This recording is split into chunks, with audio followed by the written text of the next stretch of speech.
আসসালামু আলাইকুম। সপ্তম শ্রেণীর প্রিয় শিক্ষার্থী, তোমাদের গণিত বইয়ের প্রথম অভিজ্ঞতা সূচকের গল্প। এই অভিজ্ঞতার কোন কোন কাজের উপর তোমাদের ধারাবাহিক মূল্যায়ন সম্পন্ন হবে সেই বিষয়ে কথা বলবো। সাথে সাথে দেখিয়ে দেব কোন কোন কাজের ক্ষেত্রে কোন কোন পিআই চিহ্নিত করা হবে এবং এই অভিজ্ঞতা থেকে তোমাদের অর্জিত যোগ্যতা কি কি হবে। প্রিয় শিক্ষার্থী, চলো সরাসরি চলে যাই আমাদের মূল আলোচনায়। প্রিয় শিক্ষার্থী, প্রথম অভিজ্ঞতা থেকে তোমাদেরকে দুটি যোগ্যতা অর্জন করানো হবে, যোগ্যতা 2 এবং যোগ্যতা 1, এবং এই যোগ্যতার অধীনে বিভিন্ন রকম পিআই চিহ্নিত করা হবে। প্রিয় শিক্ষার্থী, চলো দেখে নেই কোন কোন কাজের উপর তোমাদের ধারাবাহিক মূল্যায়ন সম্পন্ন হবে।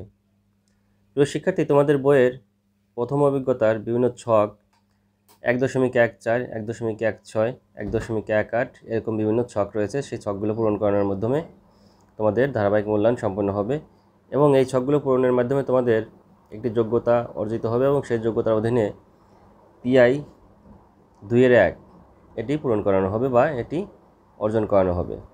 এরপর রয়েছে ছক 1.34, 1.36, 1.37 এরকম বিভিন্ন রকম ছক রয়েছে। এগুলো পূরণের মাধ্যমে তোমাদের আরও একটি যোগ্যতা অর্জিত হবে এবং সেই যোগ্যতার অধীনে বিদ্যমান পিআই 2-2 চিহ্নিত করা হবে। এরপর তোমাদের পাঠ্য বইয়ের পৃষ্ঠা নম্বর 24 বিভিন্ন ডায়াগ্রাম, সেই ডায়াগ্রামের মধ্যে থেকে লুকানো নাম্বার খুঁজে বের করতে হবে এবং পৃষ্ঠা নম্বর 28 অনুশীলনীর 3 ও 4 নং কাজের সমাধান করানো হতে পারে। এর মাধ্যমে তোমাদের ধারাবাহিক মূল্যায়ন সম্পন্ন হবে এবং এখান থেকে তোমাদের 1 নং যোগ্যতার 1 নং পিআইটি চিহ্নিত করা হবে, অর্থাৎ 1-1 পিআইটি চিহ্নিত করা হবে। এরপর পৃষ্ঠা নং আবারও 24 এবং 28 এই দুটি পৃষ্ঠার যে কাজ রয়েছে 3 এবং 4 এবং ডায়াগ্রাম, সেই একইভাবে এই দুটি পৃষ্ঠার কাজগুলো করানো হবে এবং তোমাদের ধারাবাহিক মূল্যায়ন সম্পন্ন হবে। এখান থেকে চিহ্নিত করা হবে 1 নং যোগ্যতা 2 নং পিআইটি।